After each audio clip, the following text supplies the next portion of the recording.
All right, good afternoon, everybody. This is a special committee of the whole meeting for Cleveland Heights City Council. It's August 21st, 2:30 p.m.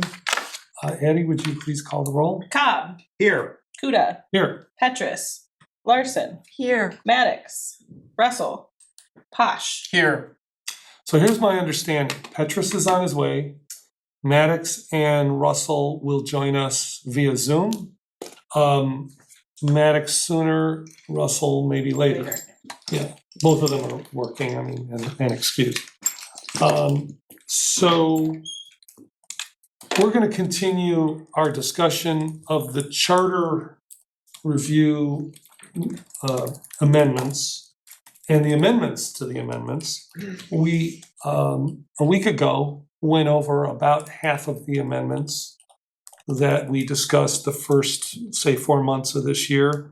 Again, I want to thank the Charter Review Commission for all their hard work, which was the basis of the charter amendments that we're looking at. And then in consultation with our law director, who is on his way up, we went through, it's a 37-page document. I believe we went through 21 pages. Does that sound right, fellow council people? I have not pulled up my document yet. Nobody's listening. I'm listening. That's- I gotta go back. No, I'm okay. I think we ended on page 21 because I folded it. So our goal today is to go through the rest of the document, which is basically Article 8 through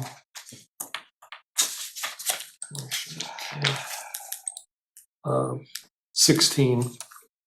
And then when we finish that, or actually what we might do is go over the modifications that we made previously. From a week ago, and then we'll hopefully get to the rest. And then the objective is, once we finish, to put this into legislation that we can do a first reading on Monday the 25th at 6 p.m. And we will also have a hearing at 6 p.m. Anybody who wants to weigh in on the charter changes can do that at that time. And then on September 2nd, if all goes well, we'll vote and it'll be on the ballot November 4th. So hopefully that accurately describes where we're at. I'm hesitant to start on anything new until Director Hannah gets here. So we might just pause for a minute or two. And 21. 21 as well.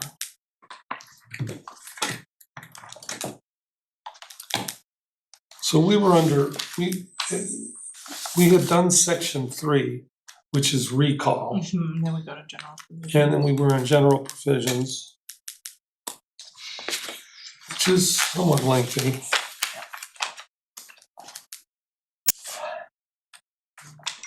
I found a couple of typos.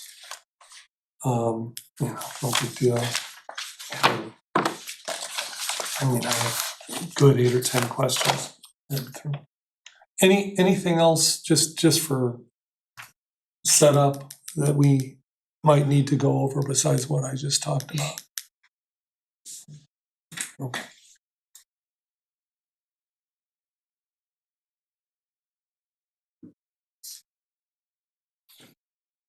While we're waiting, how far do your notes think we got to? What I think we're on- 18? 21. No, I think we're on 21 Section. because we definitely went over recall, General which is provision. page 20. Okay.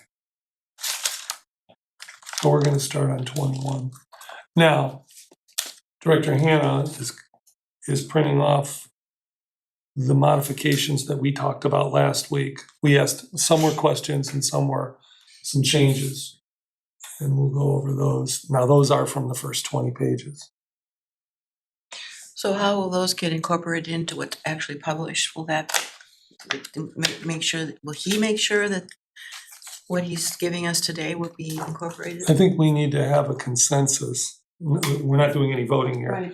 But we need to have a consensus that we want to move those provisions forward after we see them. We haven't seen them yet. Okay. And then, then when we're done with 21 through 37, I suppose there's that possibility that we may have some more questions / modifications.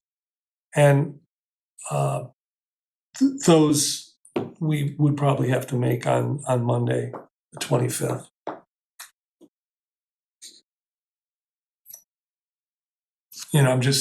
I just figure we have to give some grace here that they might not be able to be done overnight.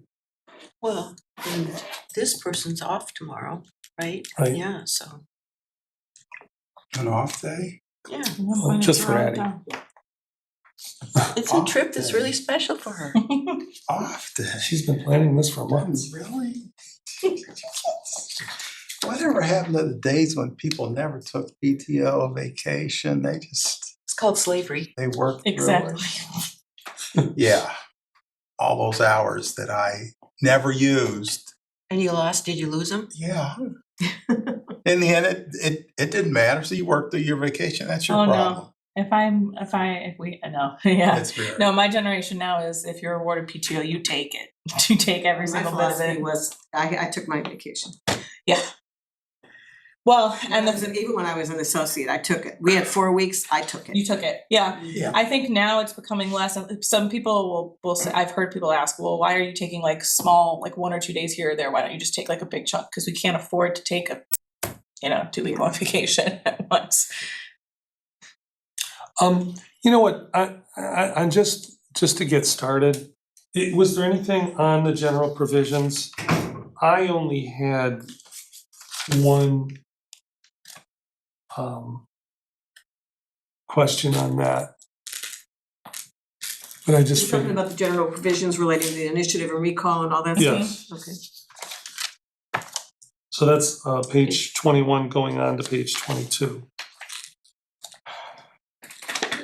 And while you're looking at yours, in the last paragraph, in other words, right before section 5 on page 22, in the preceding paragraphs, it talks about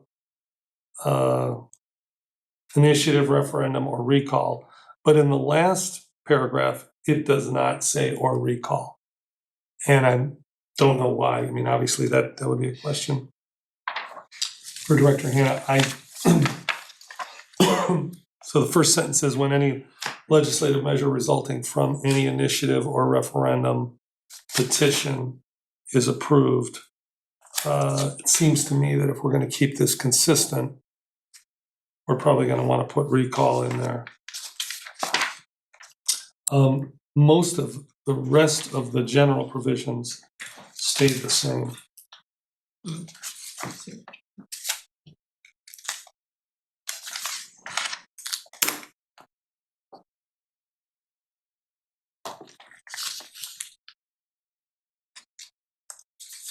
I do have a question, just for clarification.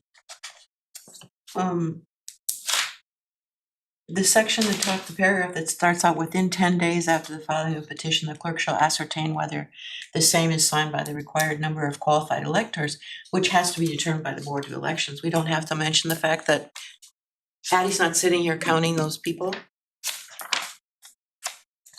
Which paragraph are you on? Sorry. I'm in the third paragraph, page 21, Actually, fourth paragraph, fourth But- paragraph, section 4.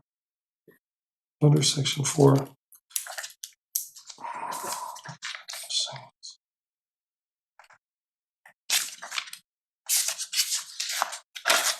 So 10 days, within 10 days, Tony, that's Tony, presupposing. the reason that provision only references initiative and referendum is because the issue of when the recall is effective is already covered. Okay.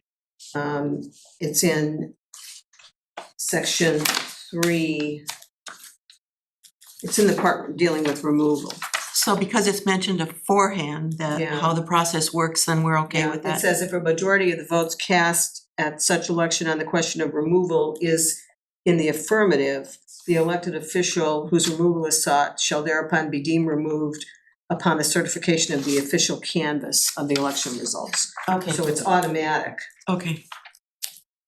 Yeah, I A think, that- cross-reference might be in order, just so there's no confusion.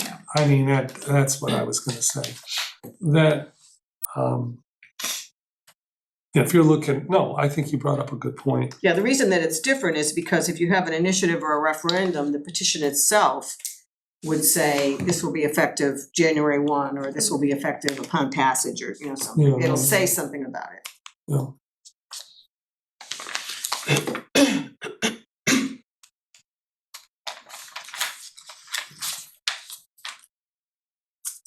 So that sentence is in there just in case the referendum or the initiative fails to state an effective date.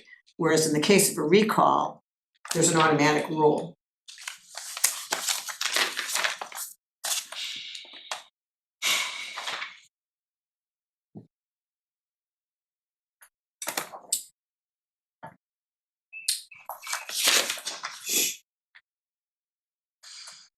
I didn't have any questions on the publicity part, did anybody?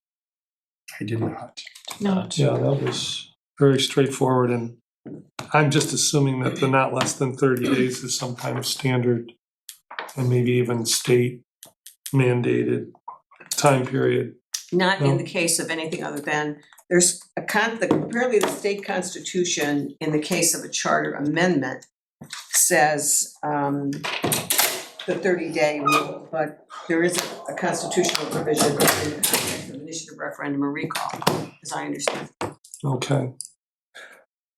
We had proposed 40 days just because people early vote, so we Right. were trying to accommodate people who are early voting. That's the only reason we suggested 40 days there. All right, so Director Hannah, do you want to pass out what you have and do that first, or? Sure, I think that probably would make Do sense. you know how many days we went with the recall before they had to get it, Need help. they had to get it filed, Yeah. but they had enough time to get it in? So there's, I printed it first and I then. wasn't at all involved in that, so I'm not sure what they had to do.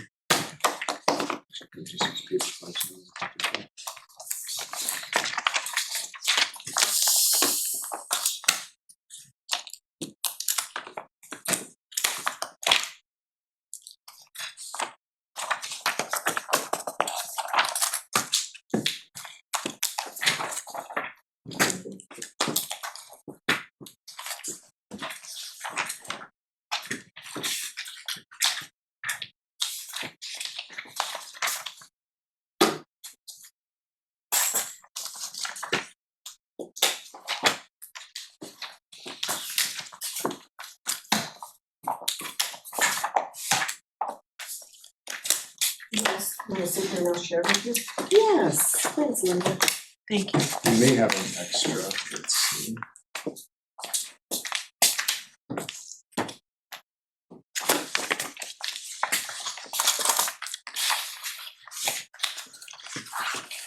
Do they all have? They all have one. Okay. Awesome, thank you very much. Do you have one? I do not, but Is everybody set?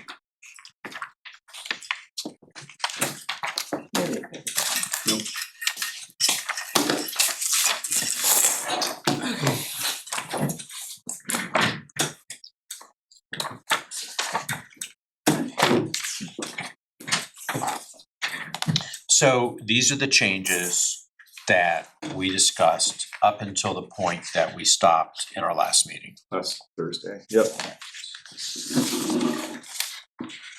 So these are in addition to the changes that were in the red line that you saw last Thursday.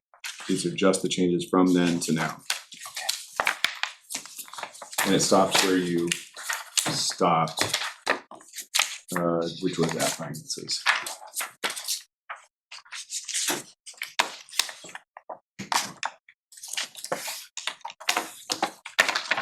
Benefit of showing up late to a meeting that's being televised is you can find out if anyone's talking smack about you. I'm happy that we didn't have to get into it. Those moments of silence were Right, right. our thoughts. Yeah, so, So I don't know if anybody wants to walk through these changes, just Yeah. for, Well, on page 4, that's the first one, correct? the first one is on page 2, but that's just the addition of Oh, yeah, a fraction of 3/4. yes, for removal, right? Right, page 4, the changes at the bottom are to address the concern that a future council may have no ability to control whether or when virtual meetings are utilized, and that members could just decide they're gonna participate that way, so it incorporates just the word virtual in the paragraph above, and then in the bottom paragraph, it says that council may further prescribe by ordinance conditions under which council meetings may be held virtually or under which council members may attend virtually, in accordance with this section. And that was per the discussion that we didn't want, some councils may not want people just making arbitrary decisions about when they Right. attend that way. And that would leave really full discretion to future council to give certain authority to the council president or the presiding officer, or to establish firmer rules, et cetera. Right. Next So- page, section 9, Yeah. inquiries or investigations, I think that was Councilwoman Larson's Yeah. point, so. There's a distinction that I think needed to be made, yeah. Yeah, no concerns with that. Now we're on page 8. Right, so the first one there under section 4 was to give council the ability to temper the obligation on the city administrator to attend all meetings of the council and committee of the whole. Section 5 was to ensure that the mayor would have an authority to introduce ordinances and resolutions, and that authority would not be unreasonably refused, meaning an unreasonable refusal to put something on an agenda at all or delayed. So it's a lawyer wiggle word, but unreasonably can be useful. And I think that gives you a sense here of there is real authority on the part of the mayor, but it's not unfettered authority to come in and bombard legislation that's done in a way that's not consistent with council's procedures. Yeah, let me read this in the context.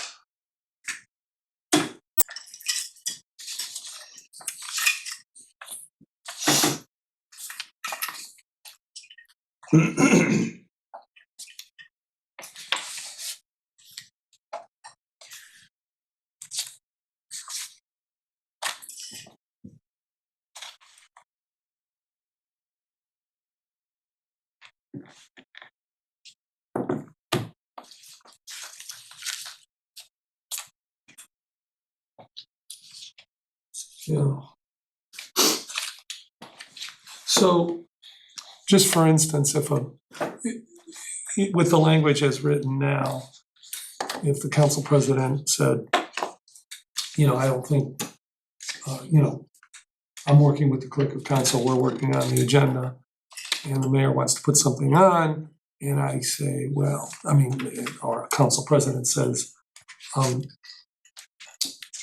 I don't think we should take this up at this time, at this meeting. And I have a reason, whatever that might be. How does the reasonable test apply to whatever reason I would give? It's not mathematical, but I think that's the sort of scenario that's contemplated. And again, we talked in another session about the benefits of having some tension between different provisions and the expectation that, and you actually have addressed this to some extent in the charter amendments, where the Charter Review Commission suggested amendments to require council and the administration to work together Yeah. for the betterment of the community. And I think that this is one of those situations. So if you were to say, this isn't the right time, here's why, have a conversation, I think that probably is something that would hold up. If you say that 3 meetings in a row, the chances that holds up go down. Yeah, That makes sense? Yep.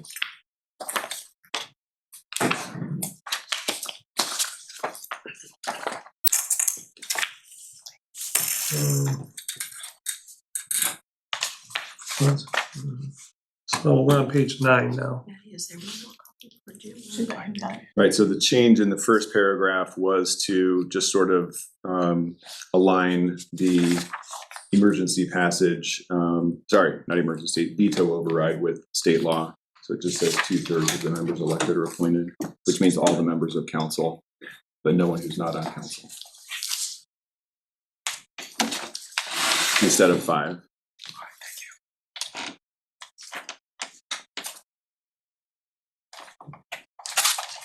Was removal a new topic?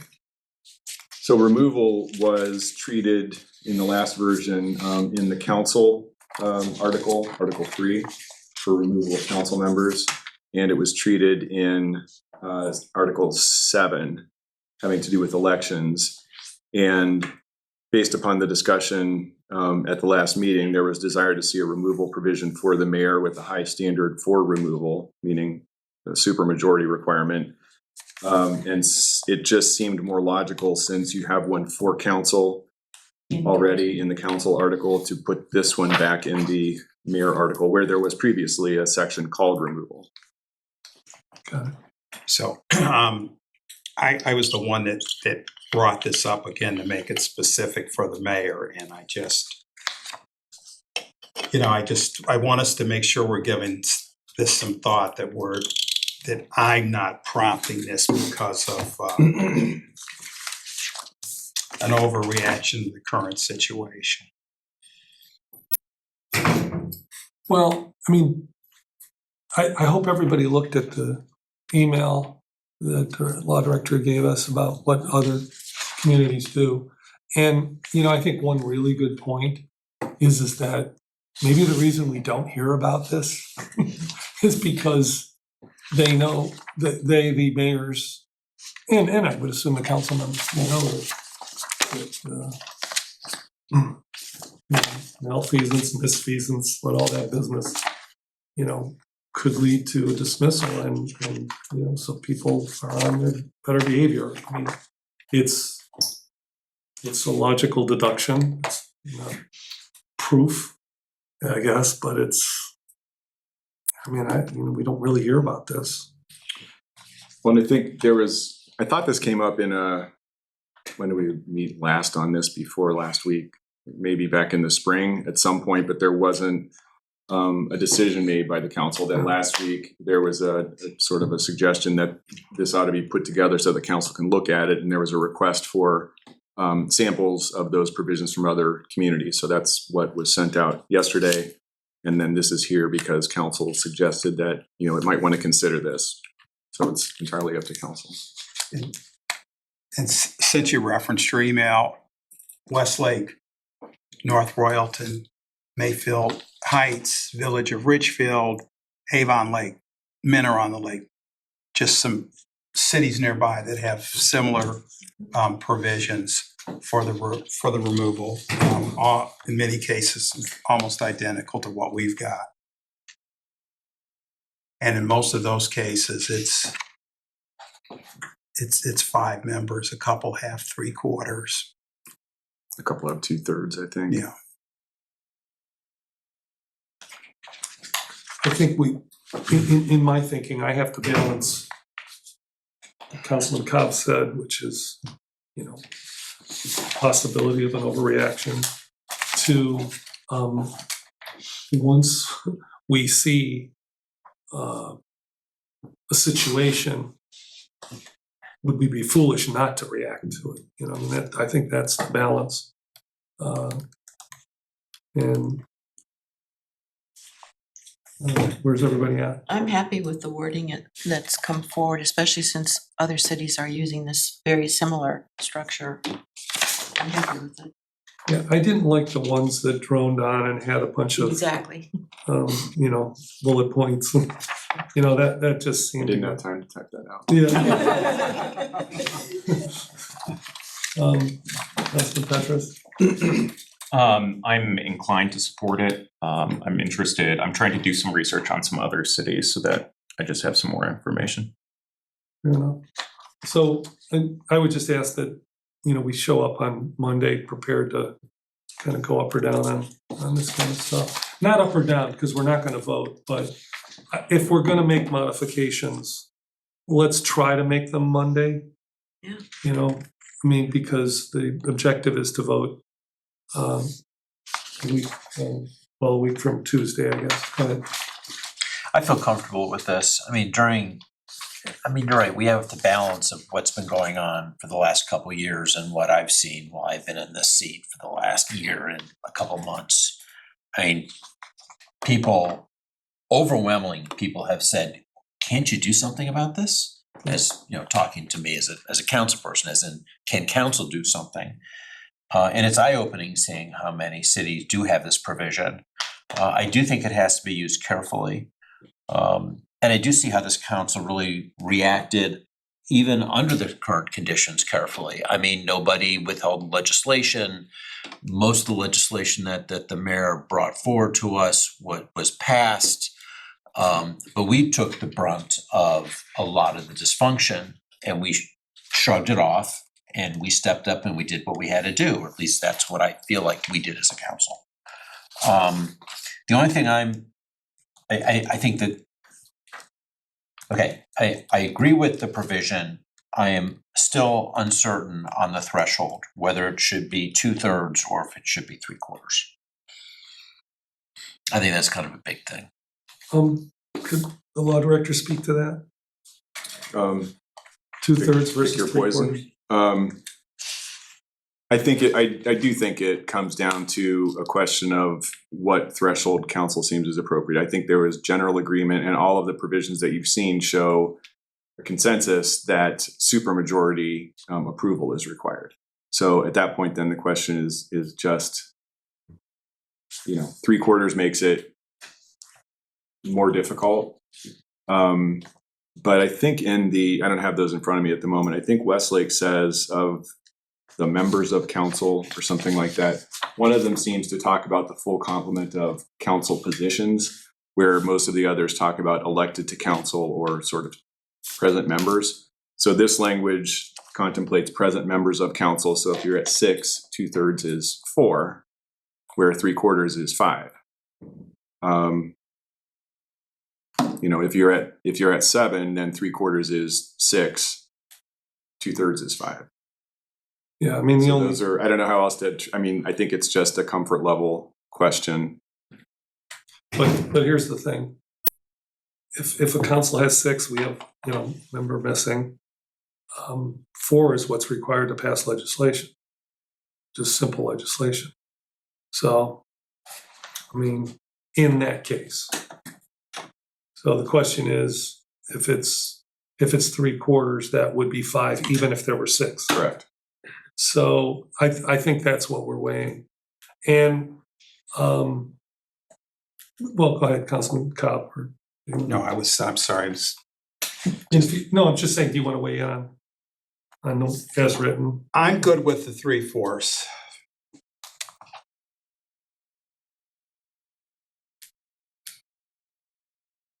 I think it needs to be a high bar. Hopefully, we'll never, ever have to use this. Well, hopefully no council will ever have to use it, but it is in the spirit of the Charter Review Commission's let's work together. And if this should be a warning about not working together. I think there's a consequence for that, especially if any of the conditions that are in here are met. There's at least a remedy, but the threat of it should be what keeps everybody, within the boundaries. And those, if I might, those conditions also obviously refer to a pretty high bar. They're specific. There's not, negligence or misconduct. It's gross misconduct, misfeasance, malfeasance, et cetera. I've thought about it for a few minutes, and I think I'm better with 3/4 than 2/3. Because if there's only 6, I think the bar should stay Hi. high. I don't think there should be a condition where the bar gets lowered, and that would be a lower bar. Because 4 out of 6, again, is just the same as you'd need to pass simple legislation. Did the two of you weigh in on the 2/3, 3/4? I would say the high bar needs to be set, so I would go with 3/4. Okay. I also agree with 3/4, and I would also, I'm partial to the idea of the full complement of the council, that idea of 7. I have been looking at a few other cities, so it looks like, and I could be mistaken here, but taking an initial look at Lakewood and South Euclid, for example, it looks like I'm not seeing a removal provision there. So do you happen to have like a ballpark estimate of like the breakdown of like municipal? Is it like half or? I don't have Okay. a breakdown. Okay. And again, if that's of interest to council, we can put that together. That wasn't sort of the point of the collection of provisions yesterday. It was just I think there was a comment that this seems very unusual, and I've seen them. So I wanted to mention that they do exist. They're not super uncommon, but I don't know how many charters have them. Okay. Yeah, I mean, that's not something I need to, but, That's you know, but no, let's get what we need. So we have a consensus, I think, that if we adopt something like this, it would be 3/4. You wanna move on to absence and vacancy? Patty, nobody's on Zoom with us, right? Not currently. I was just wondering if it was hiding in a different window or Yeah, something. no. So section 7 on page 9. Would you literally keep this in parentheses? Well, as I was working with it, that first sentence got very long, and it seemed to me late last night that the parenthetical mechanism made it somewhat easier to follow.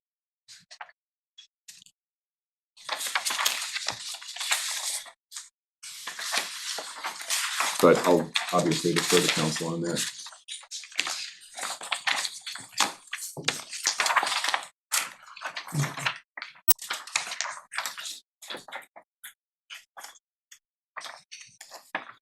I mean, the alternative would be to just put that in a freestanding sentence at the end of the paragraph or elsewhere.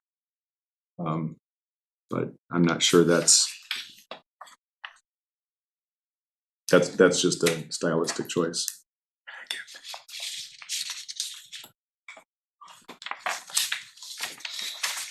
But President Kudo, with such a long sentence, it seems like that parenthetical draws our attention to the fact that there is a possibility that the director of law would not be the person that would be involved. So I like the idea of just taking that breath right there and noting that there's an alternative. Okay. Because we talk about anticipating something like that happening, and makes sense to me. I read it a few times just to make sure, sometimes you get a sentence in particular, but sometimes it's a paragraph of a certain length and Yeah. you need to look at it a few times. I think this all works and flows, but again, it could be done differently as well.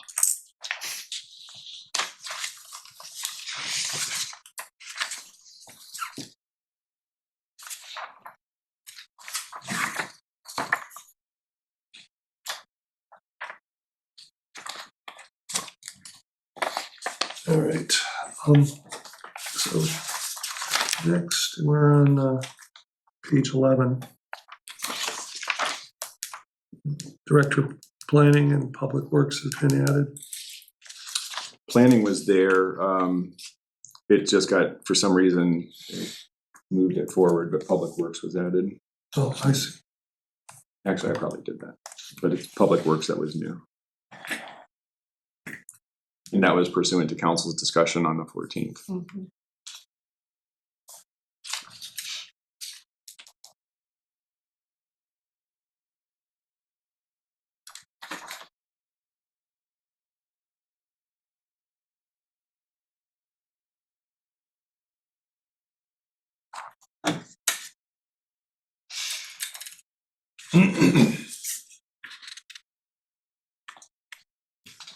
Everybody okay with the wording about the Director of Finance attending council meetings unless otherwise determined by council. Yes. Yes.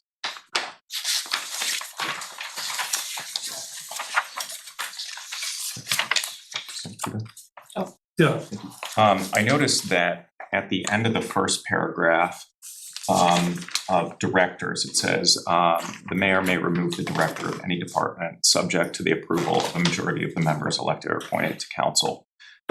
So I could certainly be misremembering this. I remember we had a discussion about whether we should have any of those removals conditional on approval by council. I know that I was one of the people who was like not sure how I felt about that.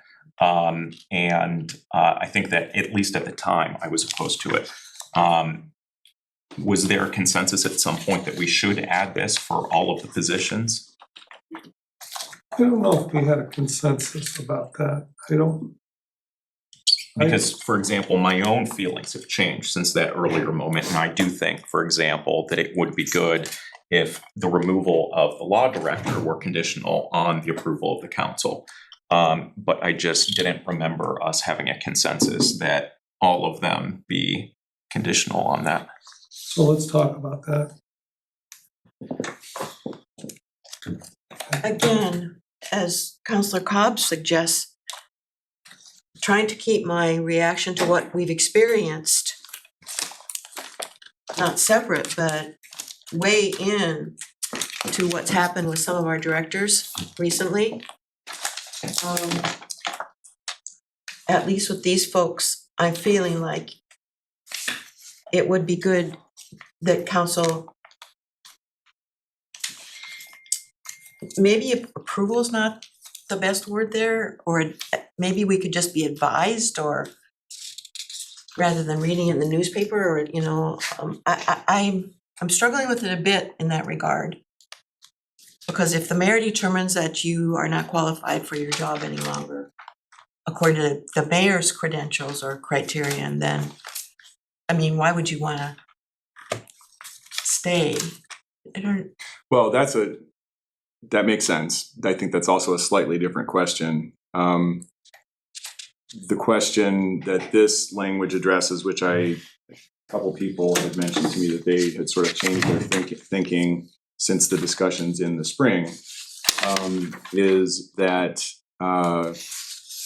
theoretically, council may feel that a showing hasn't been made about the lack of qualifications or performance, et cetera, of a particular employee director. And so having the need for council approval means that some sort of basic case needs to be made to council.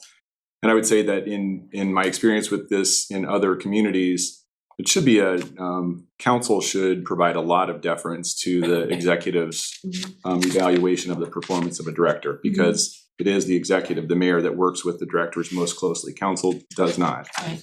Even with the new changes that are contemplated to facilitate some direct communication and so forth, it's still going to be the mayor that's doing that. So I think it's a balancing act between that deference and some check and balance against sort of improvident or Right. inappropriate decision making.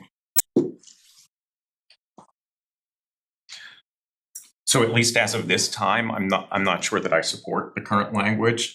I wish that I could access my email so that I could get the documents that we were reviewing the other day, but I can't with this machine.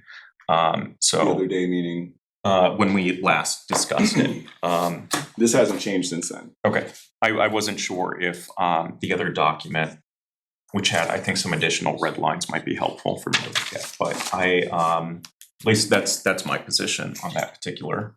Yeah, Oops. so let me ask the question that Councilman Petrus asked before. How common is this in other charters? It's not uncommon. Somewhat like the other question, I don't, as I sit here, have a percentage that I can Oh, but it's provide to you. it's several other communities have Yeah. this. Okay. I think we do have a compilation of some charter provisions from other communities that address these questions, and I could ascertain whether I do have that and forward it if council would like it, if I haven't done that previously. And I'm sorry, I'm not actually looking at the provision. Is it a supermajority that It's just a simple majority. Yeah, I don't want to emasculate the power of the executive. You know, this is, to me, getting a little bit micromanagey. You know, where's everybody else at?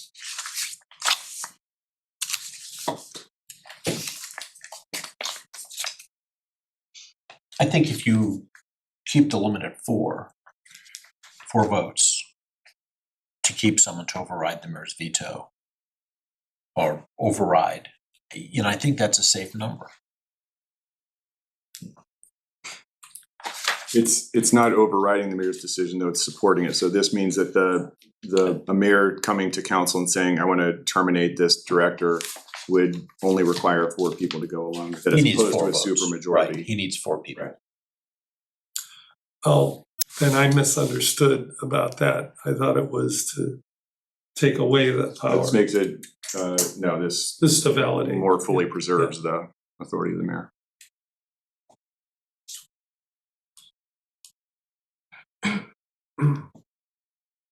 I know that we also, sorry. No, please. I know that we also previously talked about the possibility of having appointments maybe go through the end of a mayor's term, so that someone coming into office, if there are certain people that they, you know, would like to work with, would have that flexibility.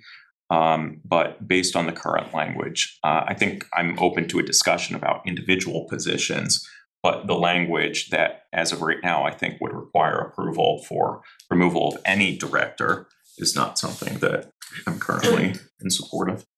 And that was discussed in the spring, and that is not an uncommon provision, that, you know, the term of an appointment of a director will be commensurate and coextensive with the term of the mayor making that appointment. So that if you do have a change in mayor, and it's term, not, you know, any terms by that mayor, so that mayor would also have an unfettered ability to make a change without going to council.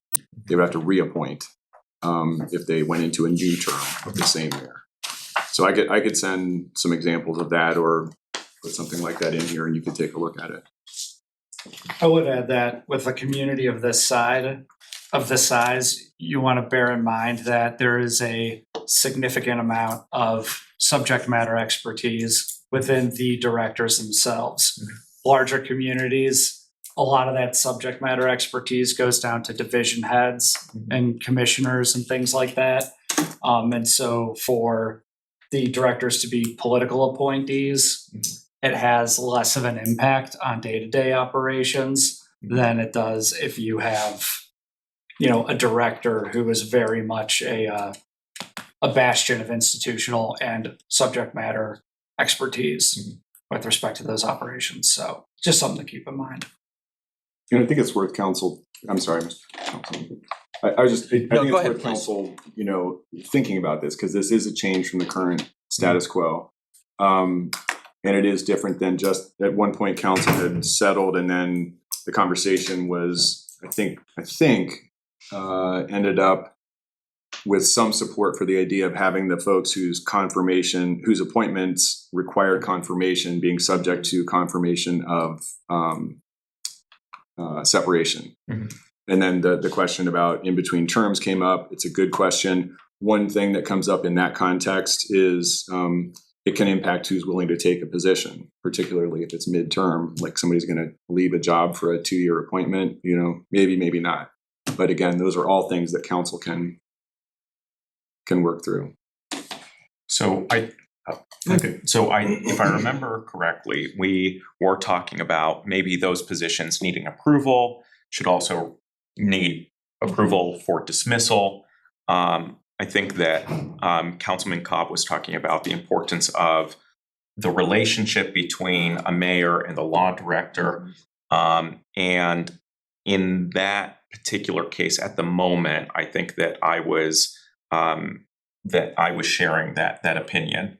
And I don't think that there was a majority to support making that change. And I don't think that the Charter Review Commission recommended this. So I think just maybe it's the case that we have had a change of heart since we last discussed this in the spring. I know, like I said, I certainly, for example, now support the idea of the law director, the removal of the law director being conditional on approval by council. But I think having a broader conversation about this and seeing where we land, I Yeah. think would be important to make sure that there is majority support for sending it to the This is voters. a lot more to think about. The argument for the law director is that the law director also works with counsel. And that's not the case. You know, I mean, we're all working together, but I mean, you know, finance director works for the mayor and not really, doesn't report to council. So I'm as we're all talking about this, I'm sort of thinking through how mechanically this would work and what would happen when we do bring on a new mayor, as that happens every 4 years or 8 or 12. I do think that these appointments at the beginning of a new term, the council should not hold back the mayor from keeping a particular individual in that seat. I think the mayor should have unfettered ability to remove any department head, including the law director, if a new mayor steps in.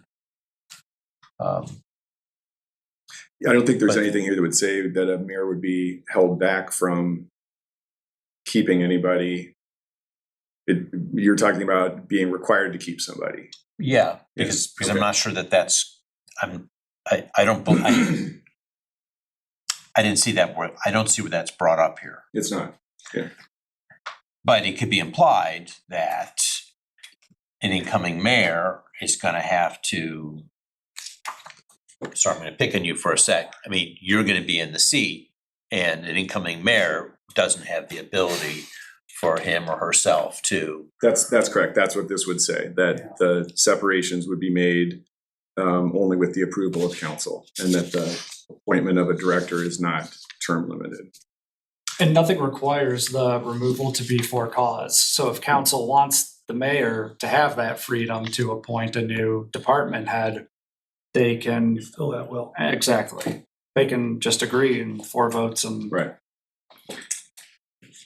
Yeah, but when it's a new mayor, you know, they may not have established a relationship yet, and I don't know. I'm just gonna say this has got a lot of caveats to it. I think in the interest of time and what's ahead of us, because we haven't even started with the last half of the charter, I think we're gonna need to revisit this on Monday, unless there's a consensus that we come to a consensus. Do you Right want now. some examples of language addressing these issues from other communities that you can review between now and? Yes. Is everybody okay with that? Because Yes. Yeah. I'm just looking at, Let's move on. Good idea. right. So. There we go, page 14. Just moved. Yeah, so, yeah, that we struck that and put it in the other place. Okay. Oh, so that's actually it. Pretty good, all right. So, Director Hannah, on page 22 of the copy we were working off of, Last week. under the last paragraph of general provisions. Now, this is not redlined, but the first sentence, when any legislative measure resulting from any initiative or referendum. So that's the first time or recall doesn't appear in these general provisions. Is that on purpose? Yeah, because this has to do with when legislation becomes effective. Got it. And recall would not be part of that. Correct. And as you said, this is the existing language. So on any of the other red lines on page 22, any questions about those? I apologize. Could someone send this to my Bellflower account since I can't access the city email? Thank you, Addie. I appreciate it. Isn't that frustrating? Yeah, it's very Yeah. frustrating. But you guys can't access the emails Nope. here from your city devices or, It's not, they're not. okay. It was the password is plugged in here, so the internet password was plugged in. I mean, we're in a public Wi-Fi here. I had So access and then it was taken away. in section 5 under publicity, are we okay with 30 days, knowing that there's mail-in, so forth, with public notice?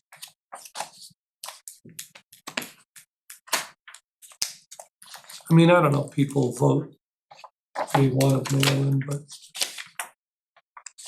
so I'm on page 22, section 5, official publicity. Alternative, would you suggest? Well, didn't the Charter Review Commission suggest 40 days?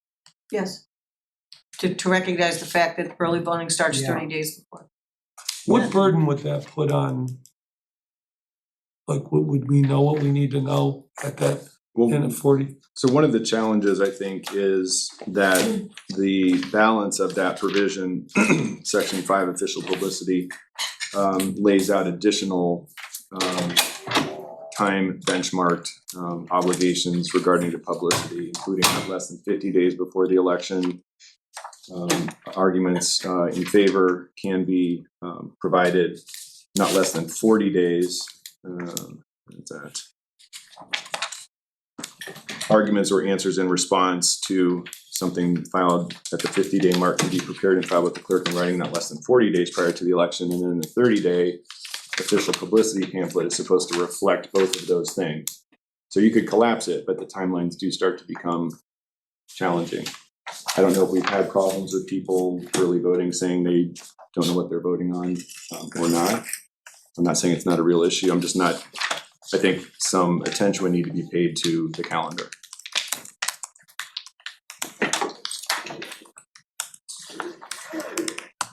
Any thoughts?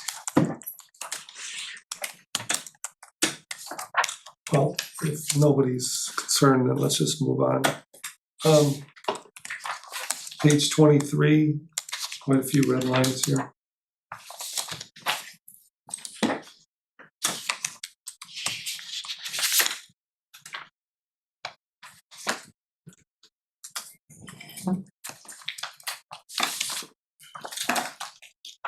And most of these red lines flow from the Charter Review Commission report.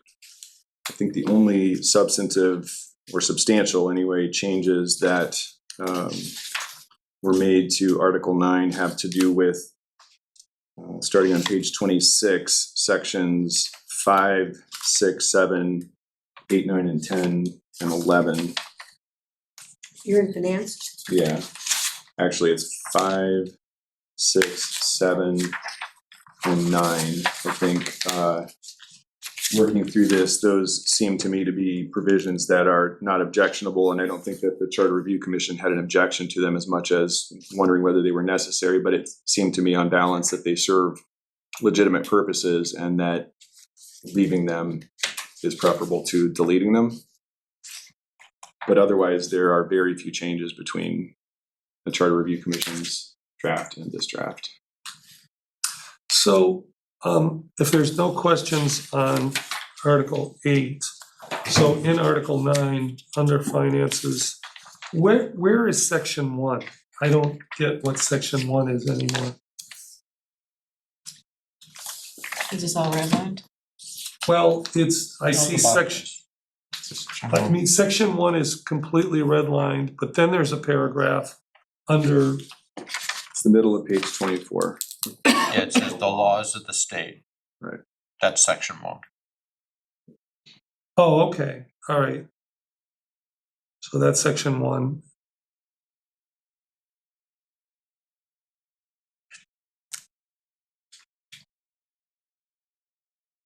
Are we on this section 2 yet? Yeah, we could just, I mean, anything on page 24. Yeah. Go ahead. All right, so section 2. My reading of this, that it requires us to adopt a budget by December 31st. Is that correct? as opposed to being able to take advantage of what the state gives us, which is till the end of March the following year. This is the tax budget. Okay. My bad. Yep, Yeah, it says that first sentence. okay. I missed that.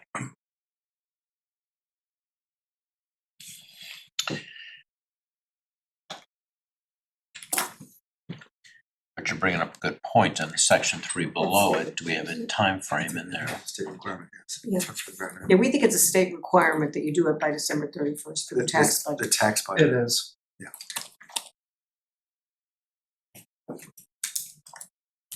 So it doesn't, so in section 3, which is the full city budget, there's no time limit on that, which would then default, which give us the extra 3 months leeway by the state. March 31.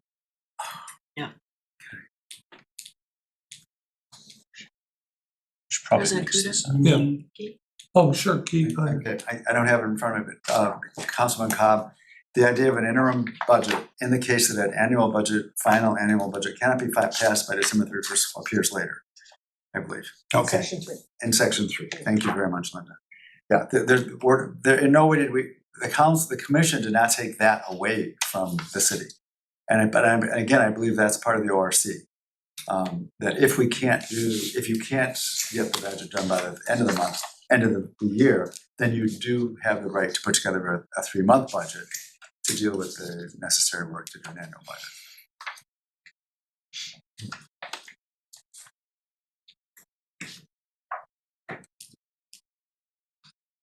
Did anybody catch if it had to be a balanced budget? In section 3? Isn't that already required by the state? It's, State- yes. You can't have a deficit budget. Yeah, so that's correct. It's all based on the amended certificate of estimated resources that gets produced after the year-end amounts get submitted to the fiscal officer. They then use that as the basis for determining your final, okay, this is gonna be the basis for your new certificate of estimated resources. And then state law says no appropriation can be made from a fund in excess of the total amount of estimated resources. the question. The question on that, estimated resources, does that account for your unencumbered reserve balance? Yes, So you could overspend, provided you've got money in your unencumbered balance to cover that. Or no? that would be, in all reality, that's gonna be subject to the approval of the county fiscal officer, the county auditor, and the director of finance of the municipality. So that's my way of saying that's strictly speaking not a law question. And that goes to the county budget commission? So the budget commission gets involved kind of at an earlier phase. They just ultimately produce the certificate of estimated resources. The certification and approval of actual appropriations is done by the county auditor. Okay. Do you recall there was something we did not submit timely this year? Do you recall what that was to the county? There was some certificate that, I Was due. don't know that, I don't know, I'd say it wasn't I timely, agree. I'm not sure we can say that. but it kept us from doing something. I think there was a until it delay was in filed. submitting the year-end balances, the Okay. 2024 year-end balances. Jumping back, right, sorry, Councilwoman, but the question about the temporary budget in section 4, it says at or before the first meeting of the year in which the annual budget will become effective, council shall adopt an appropriation ordinance. Says that they may not exceed the estimated revenues of the city for that year. Goes on to say that the ordinance may provide for a temporary or interim appropriation, but in that event, an annual appropriation will be adopted such that the city Okay. complies with Ohio's general laws. So I think that actually covers all of those. So And I'm sorry if I missed this, because I was off task for a second. What about the unencumbered balance? Like somebody making a budget and saying, well, we have this extra So money. your question is, does the unencumbered balance count as estimated revenues? Yeah. We'll get the answer for that. Okay. I mean, I could see how it could count as revenue if it exceeds the unencumbered balance from the year before. In other words, we have a higher unencumbered balance. I mean, you could chalk that up to a lot of things, but revenue could be one of them. You know, it could be that you just didn't spend, but you know, it also could be that you ended up with more tax revenue than was projected. You know, but I think we need to have a really clear understanding of that, because if a budget comes before council and we have to judge whether or not that is within the revenue that at least is in front of us. I know it's always a projection. You know, I don't know that we want to have wiggle room that's not really there. Because thought that we discussed this extensively at the end of the year, We so did. we were concerned about spending in excess of the revenues, and we were told by the mayor repeatedly that this is not a deficit budget because we can't legally have a deficit. And we realized that, well, you know, using the unencumbered funds satisfies that of avoiding a deficit budget, even if we are spending in excess of the revenues that are coming in. Cause how else would you ever be able to spend any? Right, exactly. He was pointing toward the federal budget, which they borrow money. Yeah. To prop up the budget. Wait, that was the explanation that. That's how I interpret it. We don't do that. You can't use the word deficit because the way the feds do it is different than the way we do it. But I think you're playing with words at that point. You're not. And that recounting of the discussions late last year, early this year sounds right to me. We'll just pin down the very specific question about revenues and unencumbered balance, and then I think that'll inform your decision making. Oh, we got one more. No, go ahead. I've been waiting patiently. Well, I just want you to know.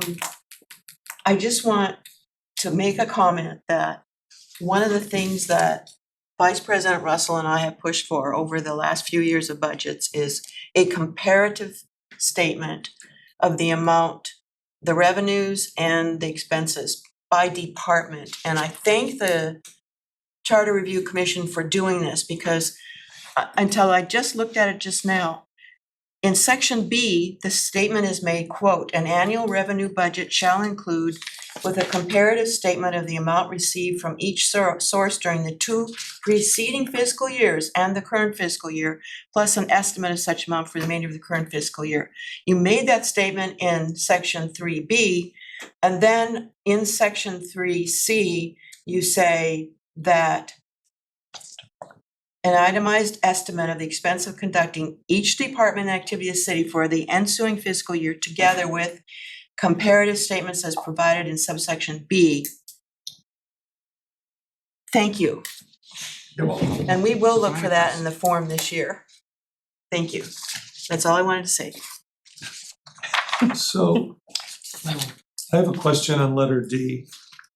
It's on page 25, section 3, letter D.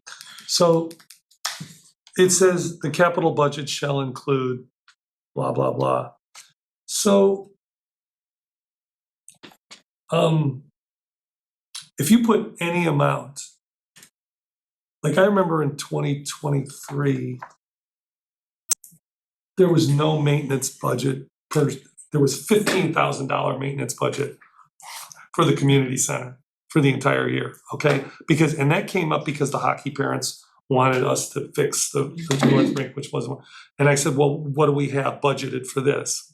Well, it was like next to nothing. My point is, if there's nothing in here that says, I know maybe the word adequate is nebulous, but if you put 50 cents into something, does that count, as having an annual capital budget? Because it gets specific enough to say in subsection 3, the itemized estimated annual cost of operating and maintaining a facility and equipment. I mean, you could go painfully low just to make things balance. And then, yeah, If I could just offer a clarification, a capital budget is a capital budget, does not have to do with the maintenance of current operations and current. So that, what you're talking about would come more in section, See, section C, I believe? There is there's things no, but about it's in operating here. and What I'm saying is Oh, there is, okay, I'm sorry. There is. It's easy to get confused or forget to make the distinction between a capital improvement and capital maintenance. Capital improvements are like a very distinct thing, but capital expenses, my understanding at least, I'm not an accountant, can include, as here, maintenance and an actual improvement. I mean, I'm just saying, at one point, the community center was a capital budget item. And now it's being maintained. I mean, hopefully. And I'm just saying, what stops anybody from completely underfunding something by, hundreds of thousands of dollars? council does. Council does. Council does. This is what you guys are doing in this article. You're deciding whether you put in 50 cents or a more appropriate number. Well, that's in the actual budget, but I'm just saying, in the charter, what language do we want to use that creates guidelines? That's what we're trying to do here, right? We're trying to create guidelines for what a healthy budget looks like, or an adequate budget looks like. So this is sort of a little bit outside the realm of the capital budget, and maybe it needs another item here, but you need to have some type of plan, a 5-year capital plan that takes in consideration maintenance and things like chairs wearing out. I mean, and police cars, when are you gonna replace your police cars? And you almost need to have, Yeah, but that would be done through ordinances, correct? it would probably be done, I would assume, by council asking staff to do X, Y, and Z.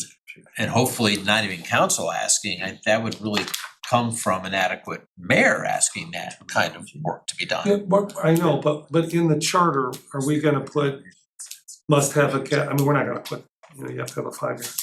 I think this is fine, and I think we have the right to provide by ordinance that requirement if we feel it's At the necessary. bottom of page 25. Yeah. It calls out your Procedures right for to do that. administration and fiduciary oversight of the budget. I do have a question on D, if I may. Please. And that's subsection 4. The statement, a commentary on how the capital budget addresses the environmental, social, and governance sustainability of the community and region. What is that intended to do? Well, that was discussed in our report. Take it away, Guy.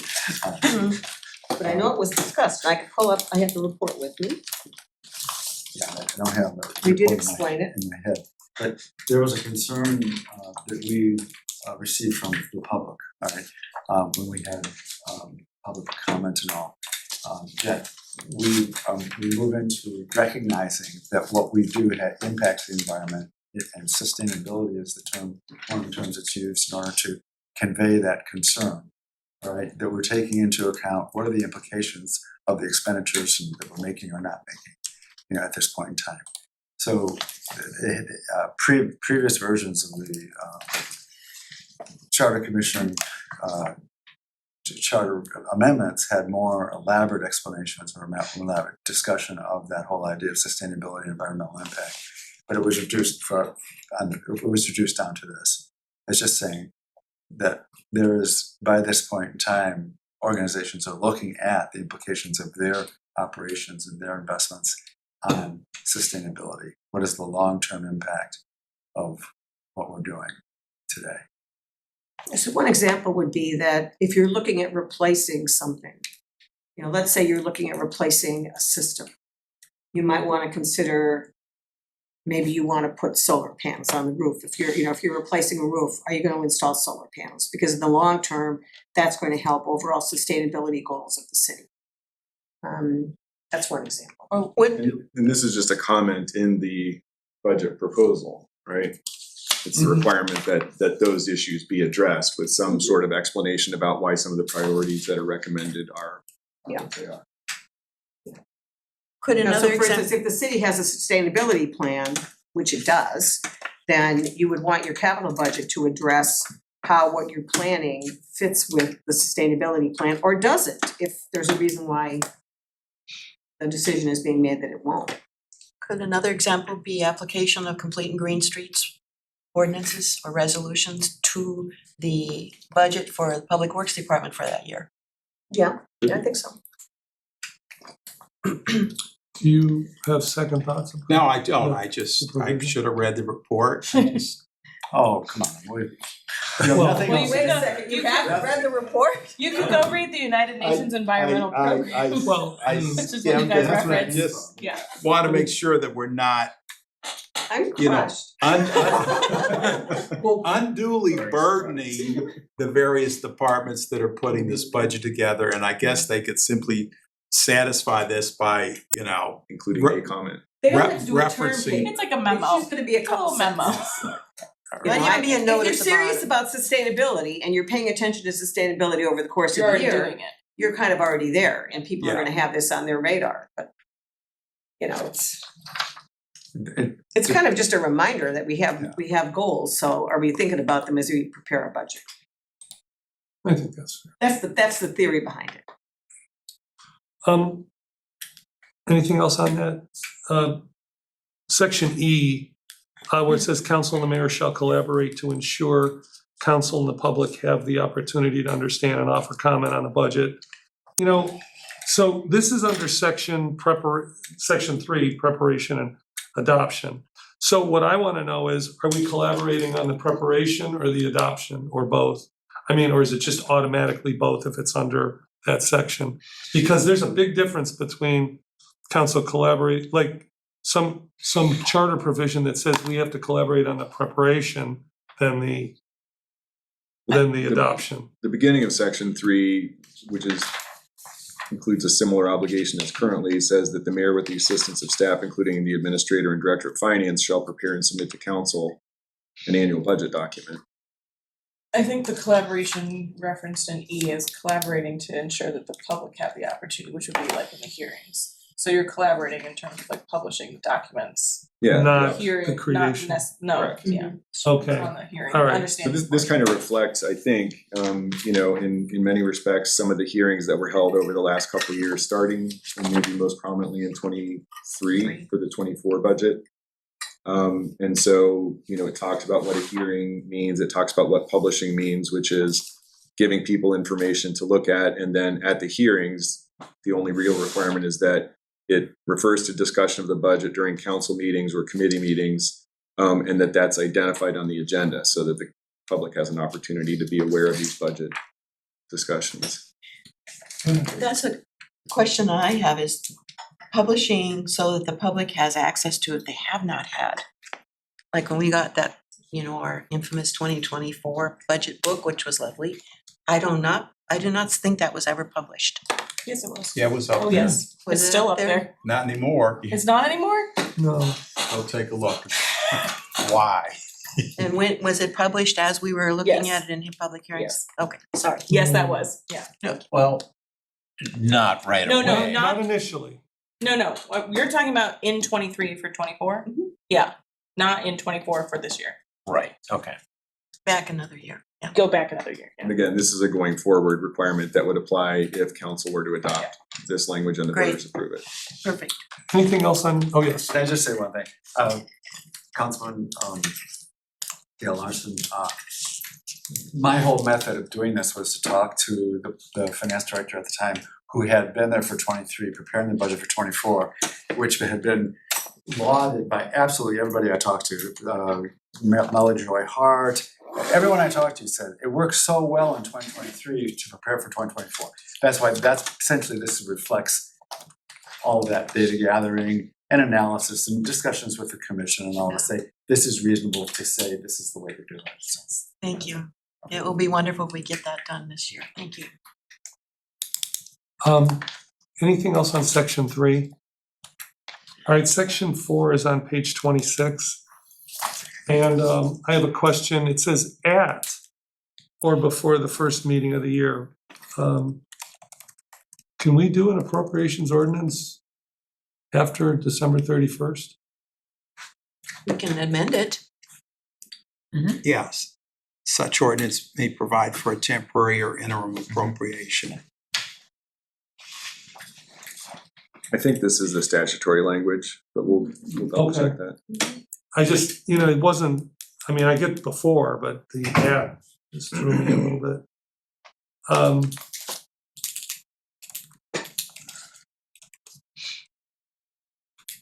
Section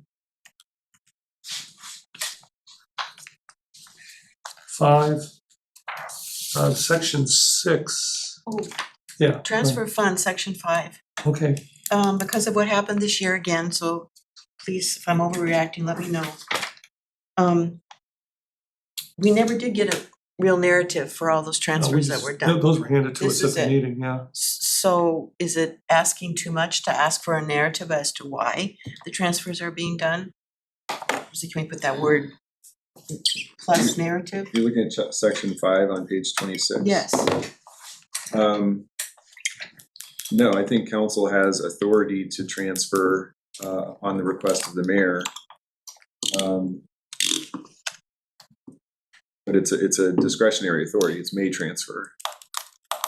So we could say, this isn't adequate information, you must Right. supply narrative before we authorize it. Right. Okay, gotcha. Thank you. But here's the problem. And I don't know if this can be addressed in the charter, but we got this last day, last meeting. Yeah. So we couldn't really reject it Right. because we would have been out of compliance if we did. You're talking about section 6, I think. No. No, section 5. No, section transfer of 5. funds. No, I have something to say about section 6, but what I'm saying now applies to the transfers. We had to do that at the last meeting in year-end. December. So you're talking about the year-end transfers? Yes. Yes. Okay. Well, And I'm just saying, going with Councilwoman Larson's, well, we don't have to vote, we could demand, well, what if we wouldn't meet the deadline for the transfers if we denied passage at the last meeting in December? Those have to be done in December, correct? yes, they're Yeah. supposed to be done before the end of the year. You Well, when you cannot say have a supposed negative to- balance in a fund. I mean, does that mean we have to? I- Well, I wanna hear the answer to Yes. this. Yes, Yes, it does. And section 5 is not just that year-end zeroing out process. It's a general provision related to the transfer of funds and council's authority in that regard.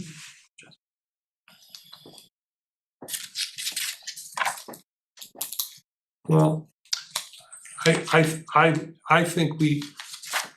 know in the past, Councilwoman Larson, I know we had an explanation next to Yes. each one, and in this one we didn't. Yeah.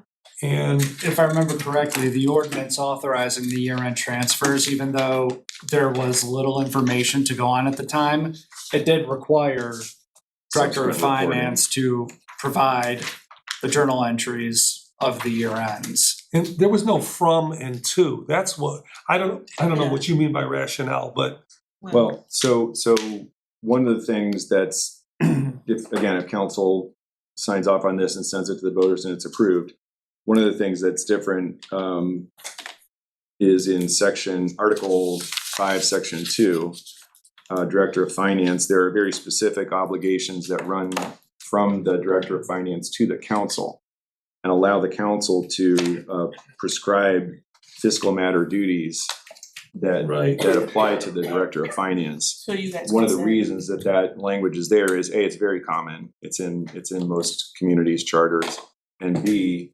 it allows council to address concerns like that by, in advance, indicating, how it wants to receive that information, what's going to be needed for council to take action on those kinds of things and so forth. So, Councilwoman Larson, the last, under third paragraph, under directors, and this is Director of Finance shall blah, blah, blah, and at the end, and shall perform such other duties in fiscal matters as council by ordinance may prescribe. So maybe that's the answer, that we just say that transfers must be made in the following format. Yeah, and if the president of council and the clerk of council do not see that narrative and that kind of format, when it comes to you for the agenda, it goes back to the finance director. So in the next finance committee meeting, I mean, this is up to you. I would, I'm not saying necessarily the next one, but that December's coming up. So, I mean, it's up to you, you're the chair, but if we could look at some language that mandates, a proper format and explanation, I'd be for that. Well, we can put it into our policy and procedure for the budget. We can put an example of the one that was done in '23, which was what we needed, we Right. never got. So I will work on that. I got it. Thank you. I feel like there have been a few things like this where we realize, oh, we could address this through ordinance or resolution. I think that we should keep track of these Yeah. things to make sure that we actually follow through with them. Because I think during our last discussion, there were a couple things where we wondered, well, should we include this in the charter? And we thought, oh, well, we always have the option to address this by ordinance, so that we actually do address some of these concerns that folks bring up. I think it would be worth just noting them. Andy, can you do that? Thank you.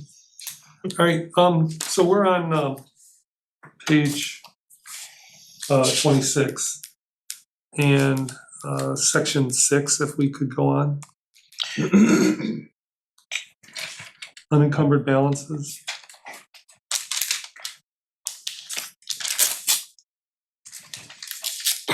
So where it says revert to the fund from which it was appropriated, second line. So there is no reverting everything that's unspent into the unencumbered balance. It has to go to the actual fund. So every fund has an unencumbered balance and well, not like literally, it does. Yeah. And what happens is for each fund, all of the unexpended appropriated funds revert back. And that's a state law thing too. So in other words, That's why it's not unchanged. into the Not general into fund, Yeah. not into 101. All right. Anything else on page 26? On section 8 on page 27. Oh, I'm sorry. Yeah, go ahead. Can you define the word in section 7 on page 26? The word claim, does it include settlements for claims filed against the city as well as claims in the form of invoices to the city for goods and services? Yes. So accounts payable, basically. All right, thank you very much. All right, in section 8, certification of funds.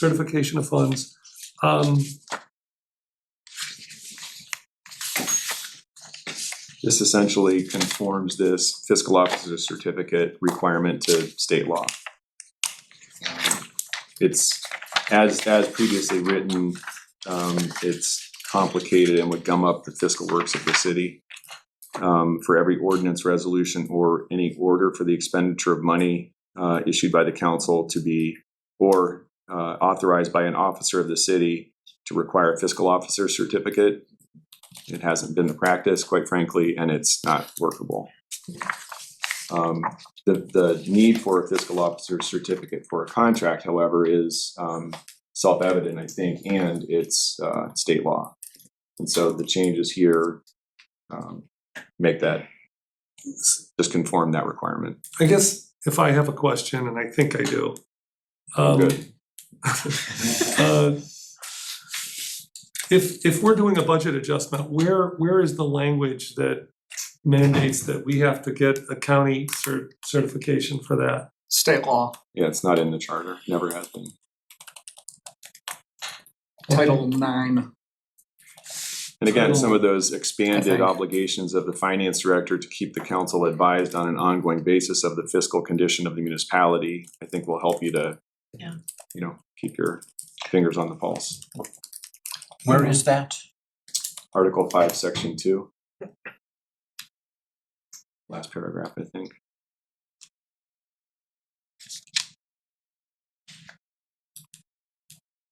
On page 11 of what you handed out earlier today.